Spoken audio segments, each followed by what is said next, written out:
ಇನ್ನೊಂದಿಷ್ಟಕ್ಕೆ ಸುಮ್ಮನೆ ಬಿಡಿದ್ರೆ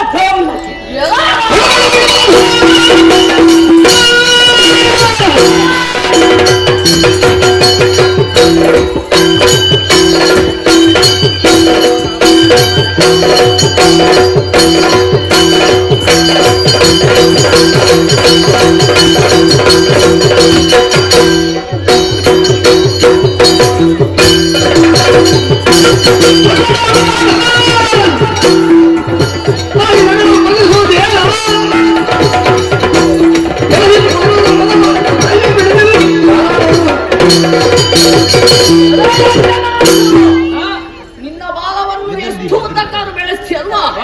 ಇಂದು ನಿನ್ನ ಬಾಲವನ್ನು ಹಿಡಿದು ಪರಪಥಕ್ಕೆ ಇಳಿಸುವಾಗ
ನೀವು ಎಷ್ಟು ಮಾಡಿದ್ರು ಅಷ್ಟೇ.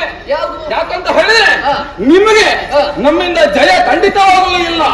ಹಾಗಾಗಿ ಹೇಳ್ತಾ ಇದ್ದೇನೆ, ನೀನು ಬಂದದ್ದು ಸುಮ್ಮನೆ ಹಿಂದೆ ಹೋಗು.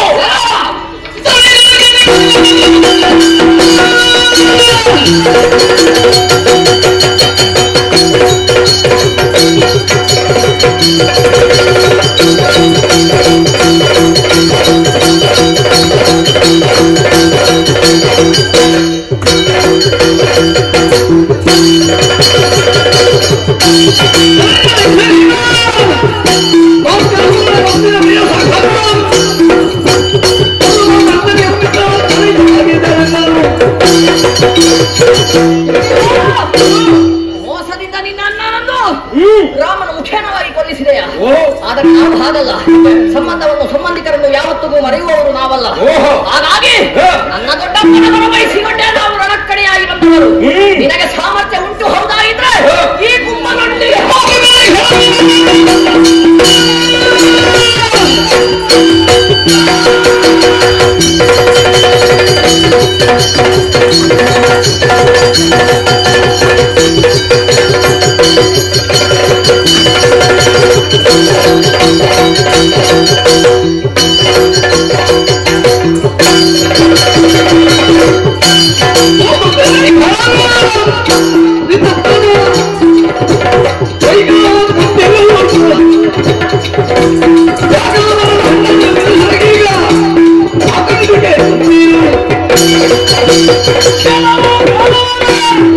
ನಿನ್ನ ದೊಡ್ಡಪ್ಪನ ಮಾತನ್ನು ಕೇಳಿ ನಮ್ಮ ಜೊತೆ ಯುದ್ಧವನ್ನು ಮಾಡುವುದಕ್ಕಾಗಿ ಮುಂದಾಗಿದೆಯಾ? ನಿನಗೊಂದು ಮಾತನ್ನು ಹೇಳ್ತಾನೆ. ನಿನ್ನ ದೊಡ್ಡಪ್ಪ ದೊಡ್ಡ ಹುಚ್ಚ ಅವರನ್ನು ಮಾತನ್ನು ಕೇಳಿ ನೀವು ಯುದ್ಧಕ್ಕಾಗಿ ಬಂದಿಯಾ? ಇದು ನಿಮಗೆ ಸಾಯುವ ಕಾಲಕ್ಕೆ ಅರೆ ಹುಚ್ಚ.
ಅದು ತನ್ನ ಶತ್ರು ಎಂಬುದಾಗಿ ತಿಳಿದು ಮೀನು ಅದನ್ನು ನುಂಗುತ್ತದೆ.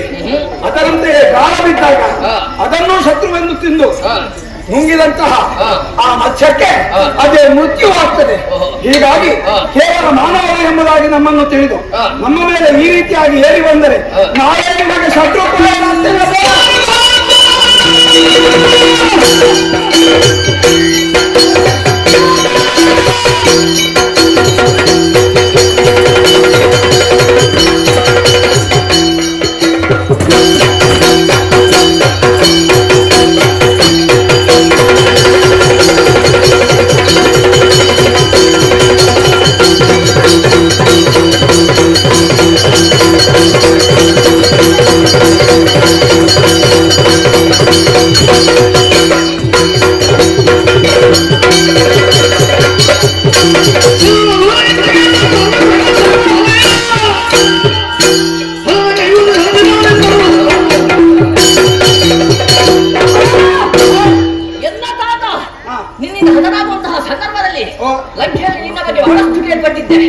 ಕೋದಂಡ ರಾಮನಂತೆ, ವೈರಿಗಳಿಗೆ ಸಿಂಹ ಸದೃಶನಂತೆ, ವಿಜಯಶ್ರೀಲಾಲಿತನಂತೆ ಅಂತಹ ರಾಮನೊಂದಿಗೆ ಒಂದಾದರೂ ಒಂದು ದಿನ ಕಾಲವನ್ನು ಕೊಡಬೇಕು ಎಂಬ ಹಾಗೆ ನಿರೀಕ್ಷೆಯಲ್ಲಿದ್ದೆ.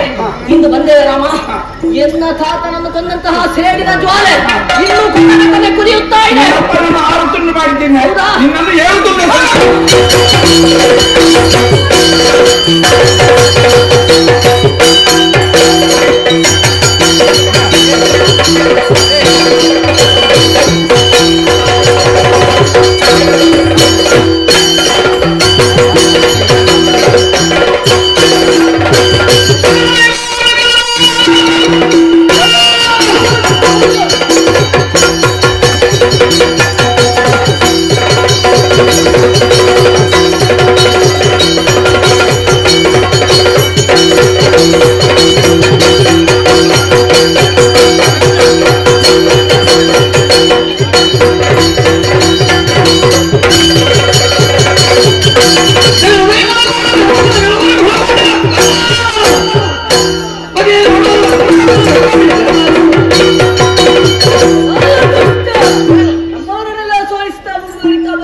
ಎದುರಾಗಿ ಬಂದು ನಿಂತ ಬೇರೆ ಯಾರು ಅಲ್ಲ, ಲಕ್ಷ್ಮಣ.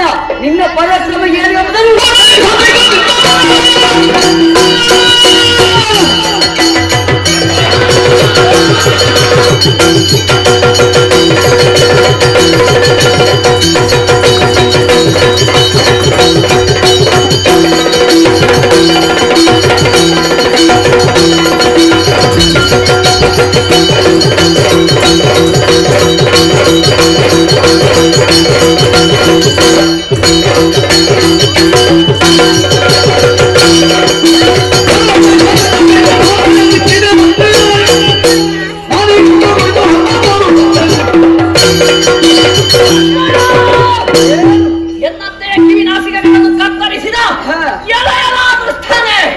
ಸೇಡಿನ ಪ್ರತೀಕಾರ ನಿನ್ನ ಮೇಲೆ ಉಂಟು.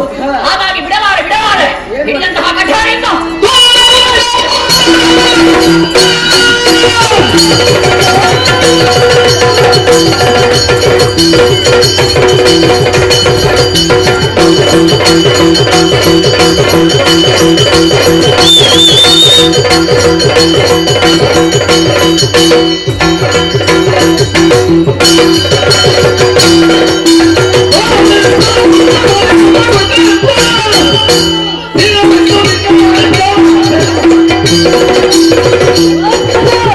ನಿನ್ನನ್ನು ಕೂಡ ಸುಮ್ಮನೆ ಬಿಡ್ತೇನೆ ಎಂಬುದಾಗಿ ಭಾವಿಸಿದ್ಯಾ?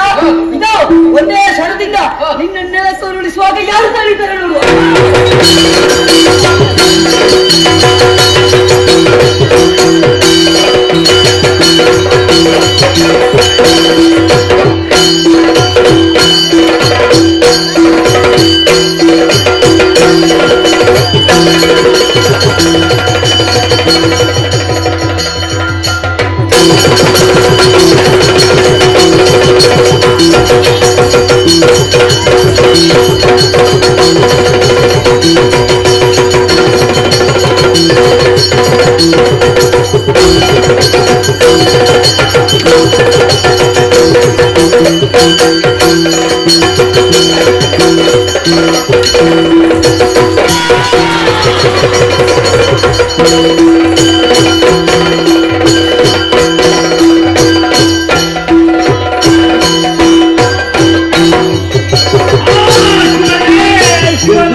ದುರವರ್ತನೆ ಕೇಳುತ್ತಾ ಇದ್ದೇನೆ.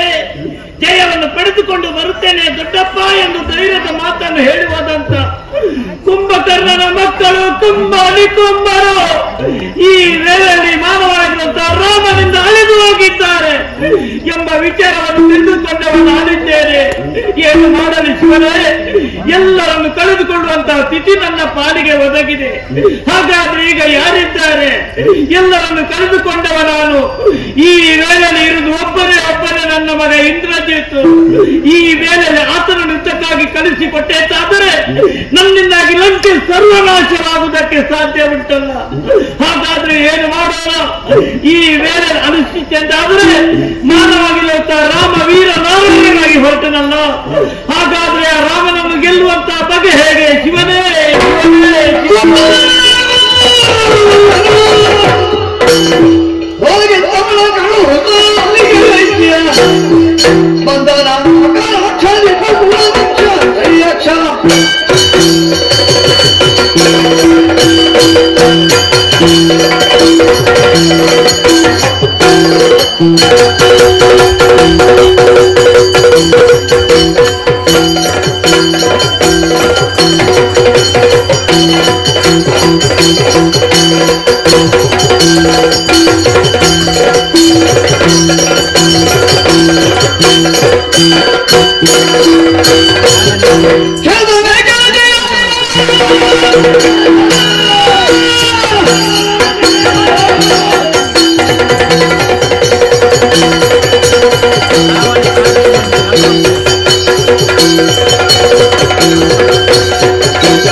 ಇಂದು ತಲೆಯನ್ನು ತಗ್ಗಿಸುವ ಹಾಗಾಗಿದೆ. ಈ ರೀತಿ ಯೋಚಿಸ್ತಾ ದುಃಖಿಸ್ತಾ ಇರ್ತೀರಾ? ಯೋಚಿಸಬೇಡಿ, ತಲೆ ಎತ್ತಿ ಬದುಕುವ ಹಾಗೆ ನಡುವಾಗ್ತೇನೆ. ಕೇಳನೆ ನಿಮ್ಮ ವಶವಾಗುವ ಹಾಗೆ ಯುದ್ಧದಲ್ಲಿ ಸಂಪಾದಿಸುತ್ತೇನೆ. ಕಾಣಿಸಿಕೊಡಿ. ಕುಂಭಕರ್ಣನ ಮಕ್ಕಳು ಕುಂಭರು ರಾಮನಲ್ಲಿ ಯುದ್ಧಕ್ಕೆ ಹೋದಂತ ಕುಂಭರು ಅಳಿದು ಹೋಗಿದ್ದಾರೆ.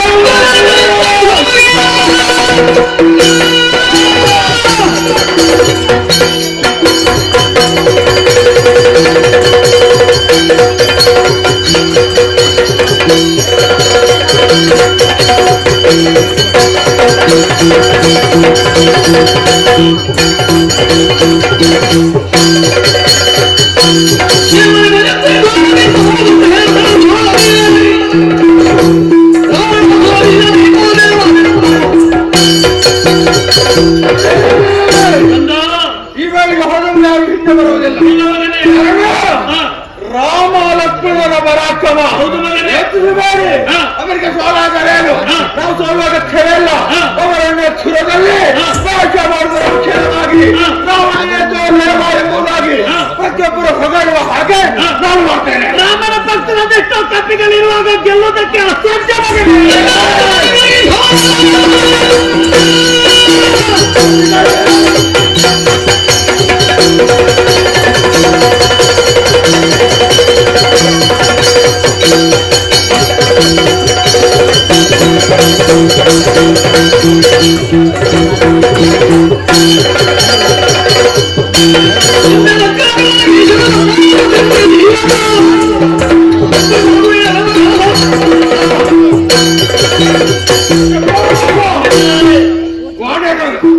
ರಾಮನನ್ನು ಸೇರಿಕೊಂಡದ್ದು ಅಥವಾ ರಾಮ ವಾನರನ್ನು ಸೇರಿಕೊಂಡದ್ದು ನಮಗದ ಮುಖ್ಯವಲ್ಲ. ಸಂಸ್ಕಾರ ಶೂನ್ಯವಾಗಿ ಬೆರೆತಿರುವಂತಹ ವಾನರರನ್ನು ಒಬ್ಬೊಬ್ಬರೇ ಅವರ ಬಿಸಿ ರಕ್ತವನ್ನು ಕೊಡಿತೇನೆ, ಹಸಿ ಮಾಂಸವನ್ನು ತಿನ್ನುತ್ತೇನೆ. ಆ ಮುಖ್ಯವಾಗಿ ರಾಮ ಏಕಾಗಿ ಉಳಿಯುವ ಹಾಗೆ ಮಾಡುತ್ತಿದ್ದೇನೆ. ನನ್ನ ಮತ್ತೆ ಯಾಕೆನಲ್ಲ ಶ್ರೇಷ್ಠನಾಗಿರುವ ಹನುಮಂತ ಇರುವಾಗ ಗೆಲ್ಲುವುದು ಹೇಗೆ ಮಗನೇ?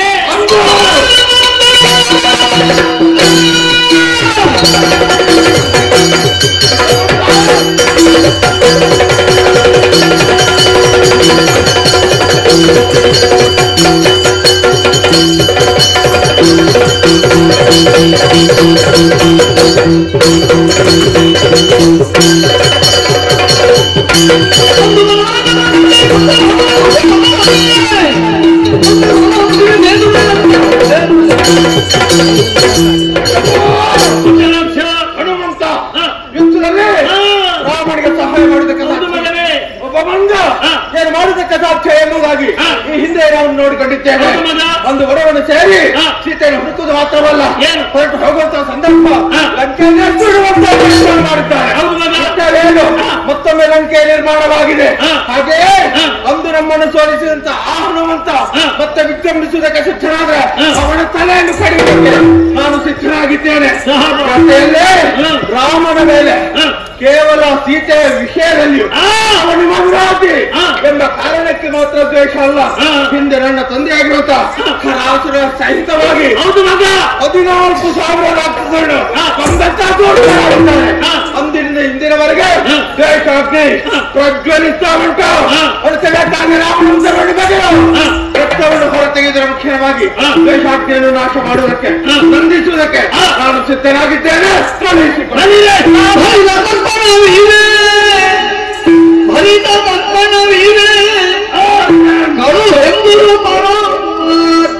ಗಪ್ಪಿ ಮುದ್ದಿಸಿ ದುರವಾದ ಆತನಿಗೆ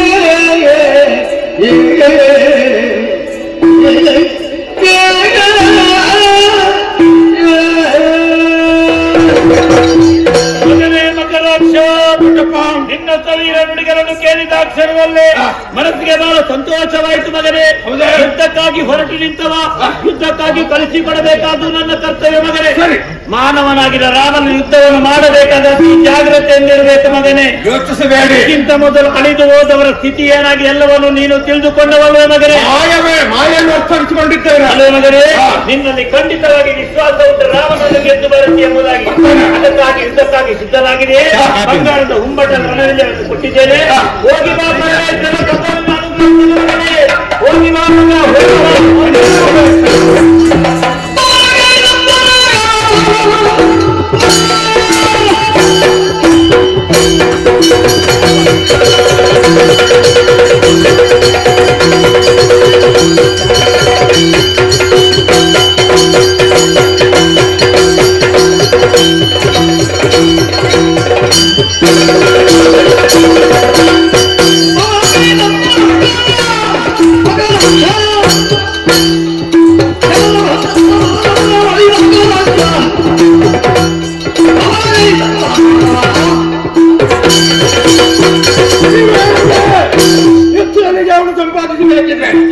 ಸಾಕಷ್ಟು ಬಲ ಅಗತ್ಯ ಉಂಟು.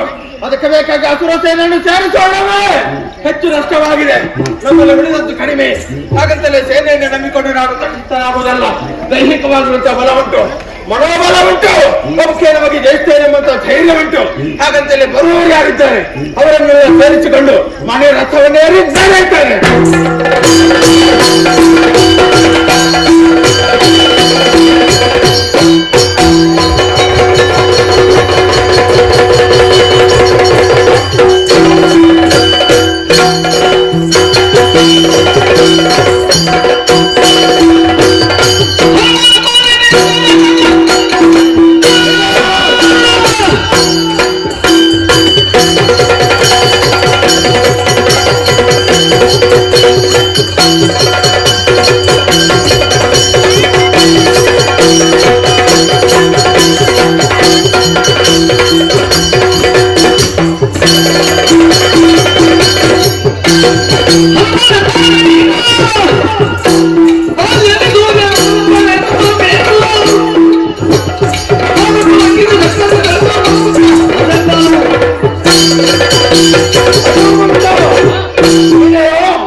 ಮೇಲೆ ಸೂರ್ಯನನ್ನೇ ಹಣ್ಣು ಎಂಬುದಾಗಿ ಭಾವಿಸಿಕೊಂಡು ತಿನ್ನುವುದಕ್ಕೆ ಮೇಲೆ ಹಾರಿದಂತ ದೋಸ್ತೋನೇನು ಸತ್ತು ಹೋಗಿದ್ಯ. ಹಾಗಂತಲೇ ಮತ್ತೊಮ್ಮೆ ನೀನು ಬದುಕಿ ಬಂದಿದ್ದೀನಿ. ಯಾಕೆ ಬಲ್ಲೆಯ? ನನ್ನಿಂದ ಸಾಯುವುದಕ್ಕೆ. ನನ್ನಿಂದ ಸತ್ತರೆ ಮತ್ತೆ ನಿನಗೆ ಬದುಕು ಇಲ್ಲ. ಆ ಕಾರಣದಿಂದ ರಾವಣ ಭಕ್ತರನ್ನು ಸೇರಿಕೊಂಡು ಸಾಯಬೇಡ ನಡೆಯಲಿಲ್ಲ.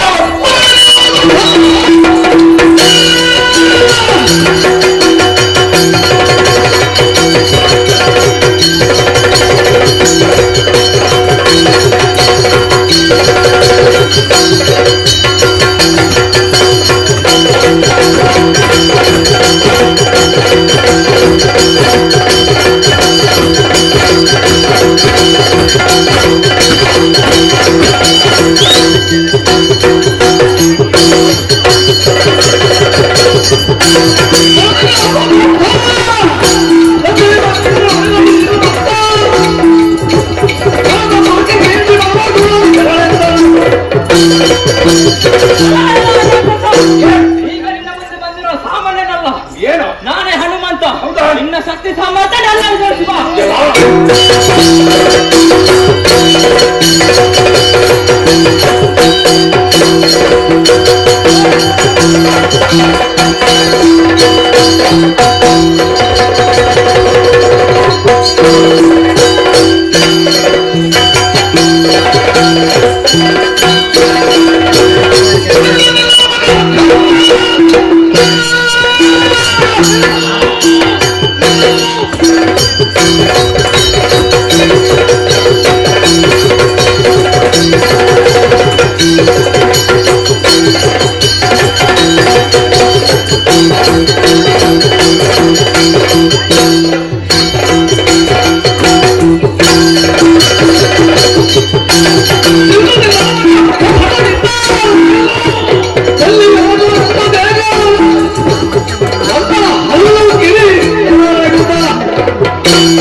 ಕೊಲ್ಲುವುದಕ್ಕಾಗಿ ಮುಂದೆ ಮುಂದೆ ಬರ್ತಾ ಇದೀಯಾ? ಸರಿ, ನೀನು ಬಂದಂತಾದ್ರೆ ಹಲ್ಲು ಹಲ್ಲೋದಿರಿ ಸೇನು.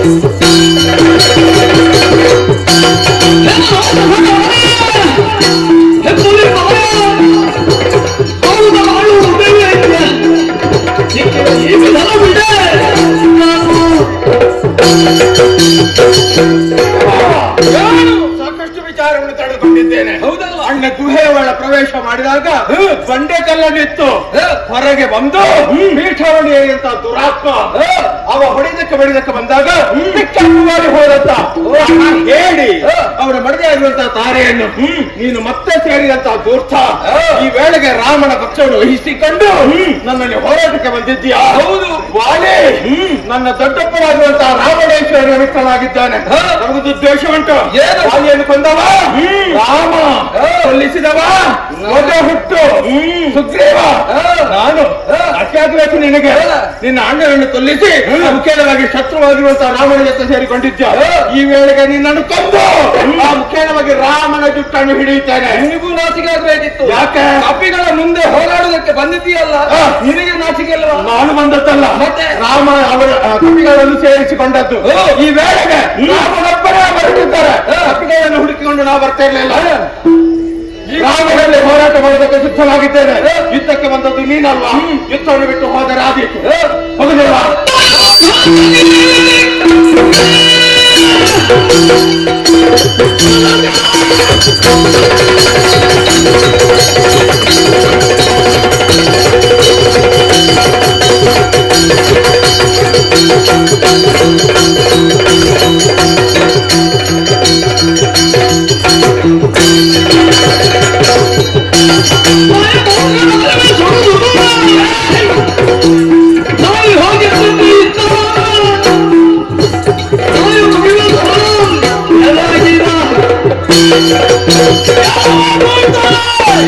ನೀನು ರಾಮನಲ್ಲಿ ಹೋರಾಡಬೇಕಂತಾದ್ರೆ ಮೊದಲು ನನ್ನಲ್ಲಿ ಹೋರಾಡು. ನಿನ್ನ ಶಕ್ತಿ ಸಾಮರ್ಥ್ಯ ಏನು ಅಂತಂತ ನನ್ನಲ್ಲಿ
ಯಾಕೆ ಬಂದದ್ದ?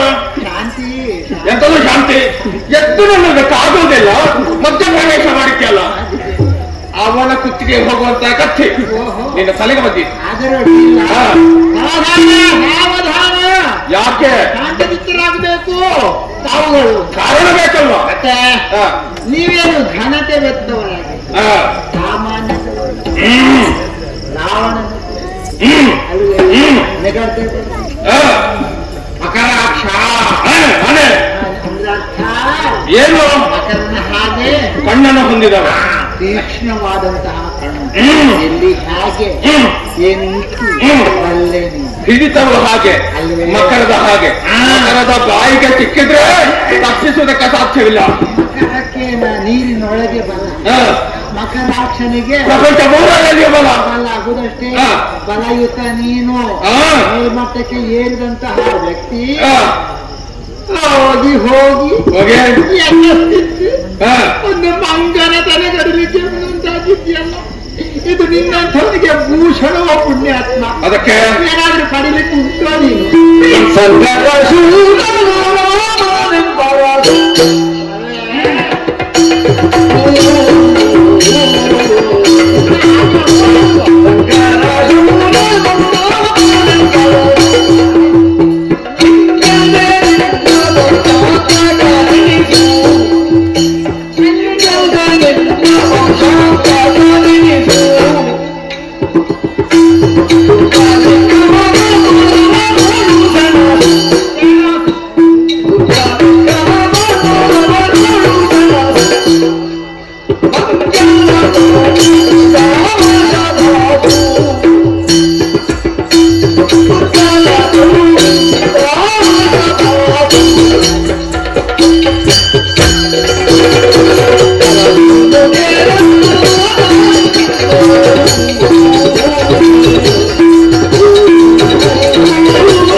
ಏನಿದ್ರು ಕೂಡ ಅಲ್ಲಿ ಅವನ ಆಜ್ಞೆ ಹಾಗೆ ವ್ಯವಹರಿಸುವರು ನಾವು.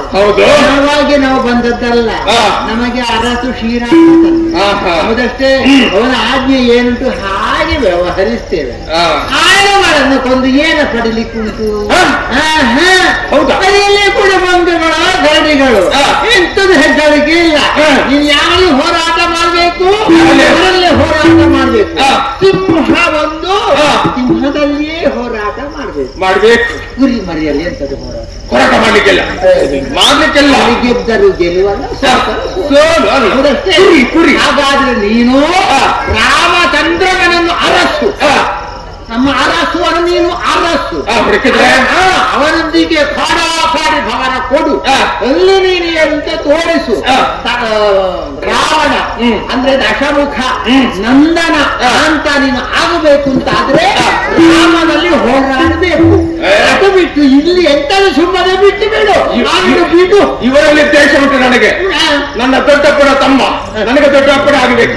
ತುಂಬಾ ಕಾರಣ ಇವರನ್ನು ಎತ್ತಿಕೊಂಡು ಹೋಗುವಾಗ ಅವರ ಕಿವಿಗೆ ಎಲ್ಲಿಗೆ ಕಚ್ಚಬೇಕು ಗೊತ್ತಿದೆ. ಹಾಗೆ ಕಚ್ಚಿದ್ದು ಮಾತ್ರ ಕರಚಿದ್ದು ಮಾತ್ರ ಗೊತ್ತಾಗ್ತದ. ಇವನನ್ನು ಬಿಟ್ಟರೆ ಸಿಕ್ಕಲ್ಲಿ ಕರಚುತ್ತವೆ, ಅಷ್ಟು ಮಾತ್ರ ಗೊತ್ತಿರುವುದು. ಕೊಲ್ಲಿಲ್ಲಲ್ಲ, ಅಷ್ಟು ದೊಡ್ಡ ದೇಹ. ಕೊಂದದ್ದು ಯಾರು? ಯಾರು?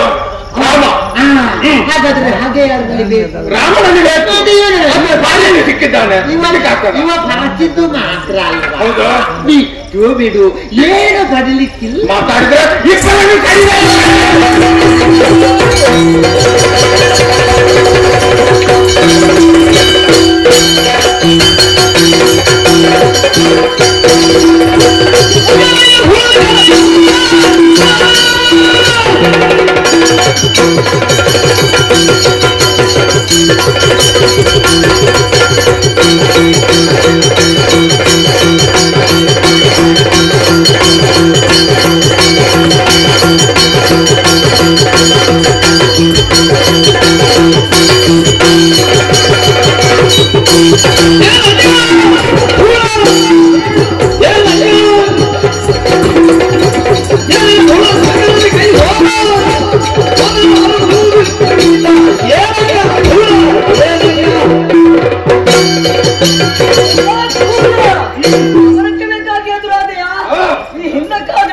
ನಿನ್ನ ಸೇನೆಯಲ್ಲಿ ಬಂದಂತಹ ಅವರನ್ನೆಲ್ಲ ಯಮಲೋಕಕ್ಕೆ ಕಟ್ಟಿದ್ದೇವೆ.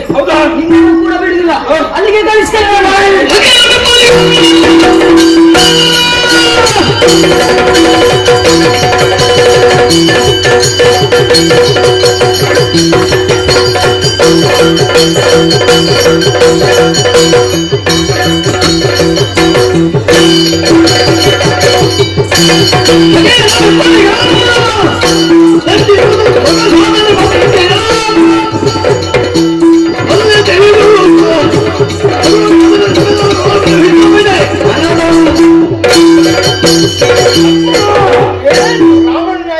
ಓಡಿಸಿದ್ರು. ಆ ರಾಮನ ಜೊತೆಯಲ್ಲಿ ನೀನು ಕೂಡ ಬಂದಿದ್ಯಾ? ಈ ವೇಳೆಗೆ ರಾಮ ಮಡದಿಯನ್ನು ಕಳ್ಕೊಂಡಿದ್ದಾನೆ. ಹುಡುಕಲ್ಲಿ ನೀನು ಪ್ರಯತ್ನ ಪಟ್ಟಿದ್ದಿ. ಮಾತ್ರವಲ್ಲ, ತೋರಿಸಬೇಕೆಂಬಂತ ಉದ್ದೇಶವು ನಿನಗೊಟ್ಟು ಬಿಡುವುದಿಲ್ಲ. ರಾಮನ ಕಡೆಯಿಂದ ಯಾವ ಅಂತವರ ಸ್ಥಳ ಕಡಿದ್ರೆ ಮುಖ್ಯವಾಗಿ ಯುದ್ಧವಾಗಿದ್ದಾರೆ. ನಮ್ಮ ಪರಮೇಶ್ವರ ಬಂದರು ಹಿಂದೆ ಸರಿಯುವ ನಾನಲ್ಲ. ಮಾತಿನಲ್ಲಿ ಅಲ್ಲ, ಸಮರದ ಮುಖ್ಯ.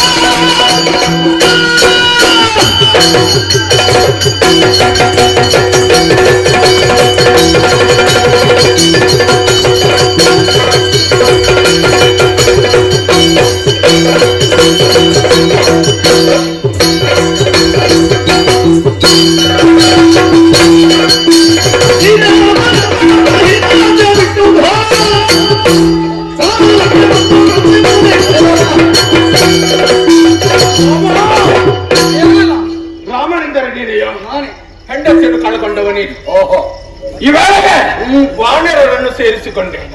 ಏನು ಅಯೋಧ್ಯೆಯಲ್ಲಿ ಮನುಷ್ಯರಿಲ್ವಾ? ಅವರನ್ನು ಸೇರಿಸಿಕೊಂಡು ಹೊರಕ್ಕಾಗಿ ಬರುವಂತ ಅಗತ್ಯ ನಿನಗಿಲ್ವೇ?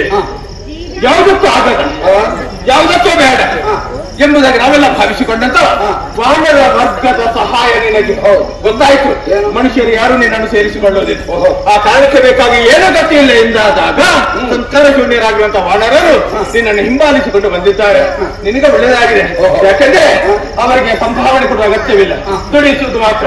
ಹಾಗಾಗಿ ಬೇಕಾದ ಹಾಗೆ ತಿನ್ನುವುದಕ್ಕೆ ಕೊಟ್ಟರೆ ಸಾಕಾಗ್ತದೆ. ಅದಕ್ಕೂ ಕೂಡ ನೀನು ಯೋಚಿಸುವ ಅಗತ್ಯವಿಲ್ಲ. ಕಾಡಿನಲ್ಲಿ ಹಣ್ಣು ಹಂಪಲು ಬೇಕಾದಷ್ಟು ಸಿಗ್ತದೆ, ಅಲ್ಲೇ ನಿಮ್ಮ ತಗೊಂಡು ಬಿಡಾರ ತಾನೆ. ಈ ವೇಳೆಗೆ ಅವರ ಜೊತೆಯಲ್ಲಿ ವ್ಯವಹರಿಸಿದ ಹಾಗೆ ರಾಕ್ಷಸರ ಜೊತೆಯಲ್ಲಿ ವ್ಯವಹರಿಸುವುದಕ್ಕೆ ಸಕ್ಷಮವಾದ ಎಂದು ಆ ಕಾರಣದಿಂದ ಪಾರಂಪರ್ಯ ಯುದ್ಧದಲ್ಲಿ ನಿಪುಣನಾಗಿರುವ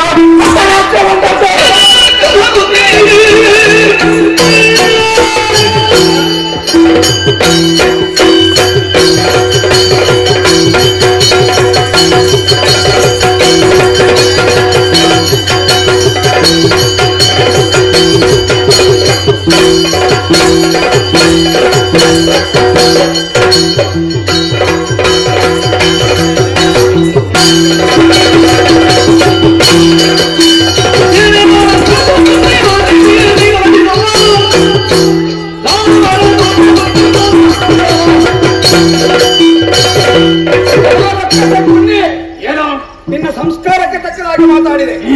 ಪರಸ್ತ್ರೀಯ ಅಪಹರಣವನ್ನು ಮಾಡುವುದಲ್ಲದೆ ಆ ಕಳವನ್ನು ಸಿದ್ಧಪಡಿಸಿಕೊಳ್ಳುವುದಕ್ಕೋಸ್ಕರವಾಗಿ ಸಮಗ್ರವಾದಂತಹ ದೈತ್ಯ ಸಾಮ್ರಾಜ್ಯವೇ ಒಂದಾಗಿದ್ದೀರಿ. ಆದರೆ ಪರಿಣಾಮ ಏನಾಯಿತು ಎಂದು ತಿಳಿದುಕೋ.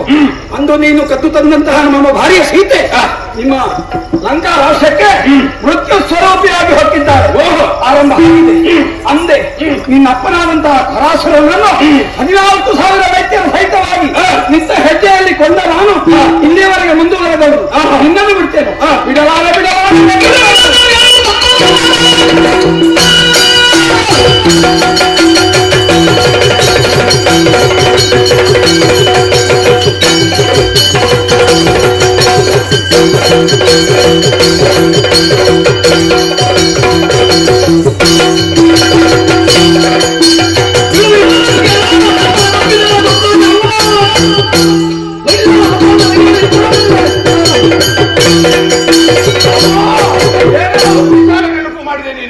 ನನ್ನ ಅಪ್ಪನನ್ನು ಕೊಂದವ ನೀನು, ಅದೇ ನಡೆಯಬೇಕಾದದ್ದು. ಈ ವೇಳೆಗೆ ಆ ದ್ವೇಷಕ್ಕೆ ತಕ್ಕ ಶಿಕ್ಷೆಯನ್ನು ವಿಧಿಸುವ ಸಮಯ ಒಂದು ಸನ್ನಿಹಿತವಾಗಿದೆ. ಮಾತ್ರ ಹೇಳಿಲ್ಲ ಸೀತೆಯಿಂದ ರಾಕ್ಷಸರು ಸಾಯುವುದು ಎಂಬುದಾಗಿ.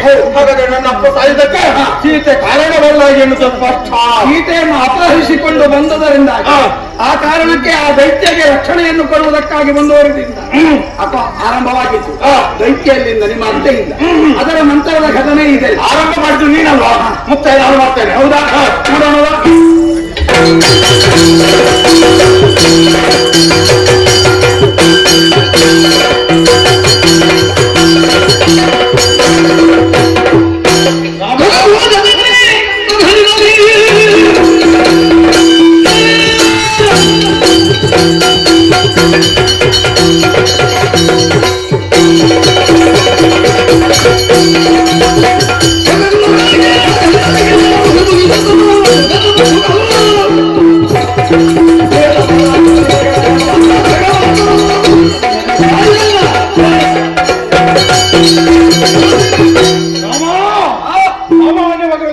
ಪ್ರಯೋಗಿಸಿದ ಮುಖ್ಯವಾಗಿ ಇಷ್ಟರನ್ನು ನಾವು ಹೋರಾಟ ಮಾಡಿದ್ದು.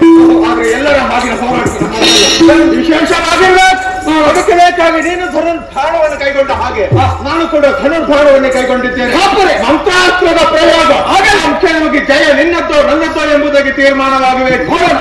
ರಾಮ, ಇದು ಅಗ್ನಿಶರವನ್ನು ಪ್ರಯೋಗಿಸ್ತೇನೆ ನಾನು. ವರುಣಶರ, ಇದು ವಾಯುಶರವನ್ನು ಪ್ರಯೋಗಿಸಿ, ಇದು ಪರ್ವತಾಸ್ತ್ರ, ಇದು ವಜ್ರಶರವನ್ನು ಪ್ರಯೋಗಿಸಿ, ಇದು ದಿವ್ಯಶರಣ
ನಿನ್ನದಾದಂತಹ ಸಾರಥ್ಯವನ್ನು ಮೆಚ್ಚಬೇಕು, ನಿನ್ನವನಾದಂತಹ ರಥಿಕನನ್ನು ಮೆಚ್ಚಬೇಕು. ಇದರಲ್ಲಿ ಸಾಕಷ್ಟು ಖಾಡಾಖಾಡಿಯಾದಂತಹ ಯುದ್ಧವನ್ನು ಕೊಟ್ಟರು.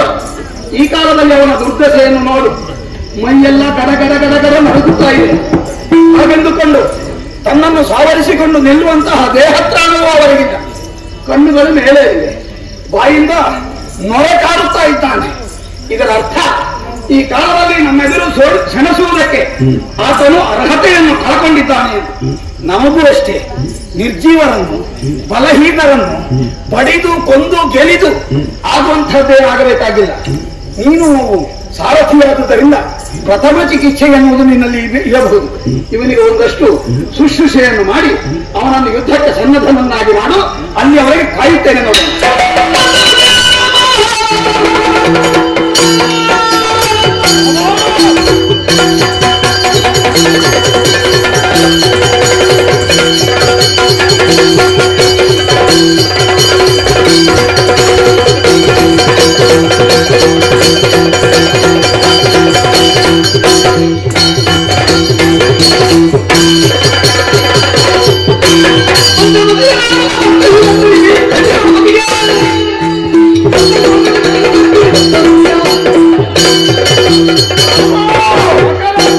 ಮಂದಮತಿಯಾಗಿ ನುಡಿಯಬೇಡ.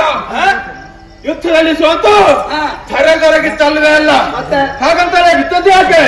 ದೈಹಿಕವಾಗಿರುತ್ತ ಬಲ ಕುಂಠಿತವಾಗಿರಬಹುದು. ಮರಣಕ್ಕೆ ಬೇಕಾಗಿ ಅದನ್ನೇ ನಂಬಿಕೊಂಡದ್ದಲ್ಲ, ಮನೋಬಲವಿದೆ, ಧೈರ್ಯವುಂಟು, ನಿನ್ನನ್ನು ಗೆಲ್ಲುತ್ತೇನೆ ಎಂಬ ಛಲವೂ ಉಂಟು. ಅರಕ್ಷಣದಲ್ಲಿ ನಿನ್ನ ಅಸ್ತ್ರಕ್ಕೆ ಮೈಯನ್ನು ಒಡ್ಡಿದಾಗ ಧರೆ ಬರಗುವ ಸ್ಥಿತಿಯನ್ನು ನಿರ್ಮಾಣವಾದದ್ದು ಸತ್ಯ. ಹಾಗಂತಾರೆ ಅದೇ ನಿನ್ನ ಗೆಲುವಿನ ಮೊದಲ ಹೆಜ್ಜೆ ಎಂಬುದಾಗಿ ಯೋಚಿಸಬೇಡ. ನನ್ನ ಸೋಲಿನ ಮೊದಲ ಹೆಜ್ಜೆ ಎಂಬುದಾಗಿ ನಾನು ಯೋಚಿಸುವುದಿಲ್ಲ.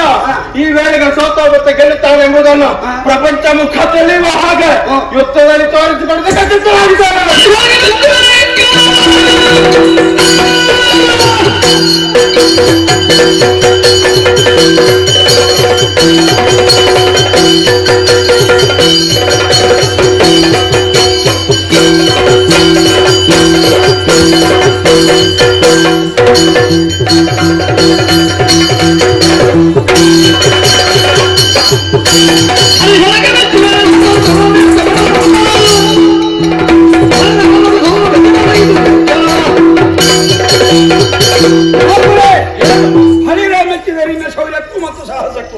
ಏನು ಮಾಡೋಣ?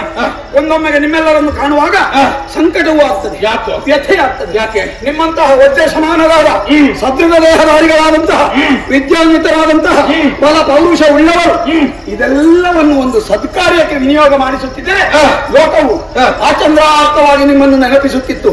ಆದರೆ ದುಷ್ಟ ಆದರ್ಶವಾಗಿ ಬಿಟ್ಟಿದೆ. ಕೆಟ್ಟ ಮಾರ್ಗವನ್ನು ಹಿಡಿದು ಕೆಟ್ಟವನ ದೆಸೆಯಿಂದಾಗಿ ನೀವು ಕೆಡುವುದಲ್ಲದೆ ಅನ್ಯವನ್ನು ಕೆಡಿಸುವುದಕ್ಕೆ ನೋಡುತ್ತಾ ಇರುವ ನಿನ್ನ ಕೋರವನ್ನರಿಯುವುದಕ್ಕಾಗಿ ಇಕೋ ದಿವ್ಯ ಮಾರ್ಗವನ್ನು ತೊಡುತ್ತೇನೆ. ವೃತ್ತಿ ಸಂಪೂರ್ಣ ಬಿಡುವುದಕ್ಕಾಗುವುದಿಲ್ಲ. ಪ್ರಾಣ ಹೋಗುವವರೆಗೆ ಈ ಕಾಯಕದಲ್ಲಿ ನಮ್ಮನ್ನು ತೊಡಗಿಸಿಕೊಂಡ ಮೇಲೆ ಪ್ರಾಣ ಹೋಗುವವರೆಗೆ ಅದೇ ಕೆಲಸ ನಮಗೆ. ನಿನ್ನ ಅಪ್ಪ ಅಲ್ಲಿ ಕಾಯ್ತಾ ಇದ್ದಾನೆ, ಅವನಿಗೆ ಸೇರಿಸ್ತೇನೆ ಬಾ.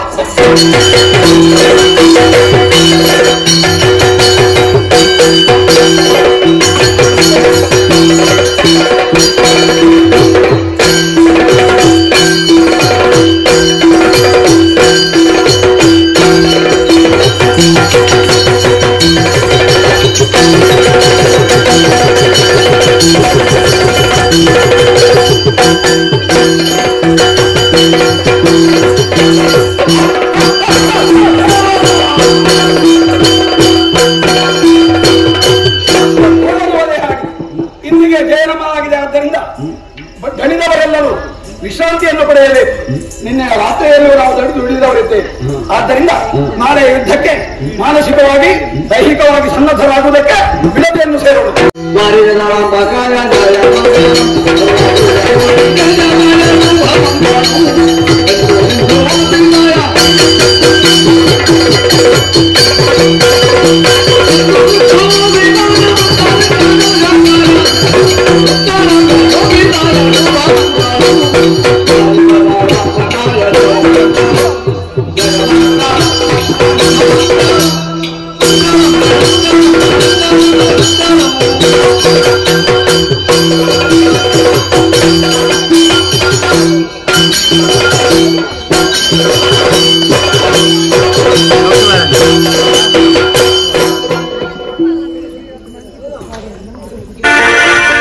ನಮ್ಮ ಈ ಚಾನೆಲ್ ಅನ್ನು ಸಬ್ಸ್ಕ್ರೈಬ್ ಮಾಡದೇ ಇದ್ದವರು ಆದಷ್ಟು ಬೇಗನೆ ಸಬ್ಸ್ಕ್ರೈಬ್ ಮಾಡಿ ನಮ್ಮನ್ನು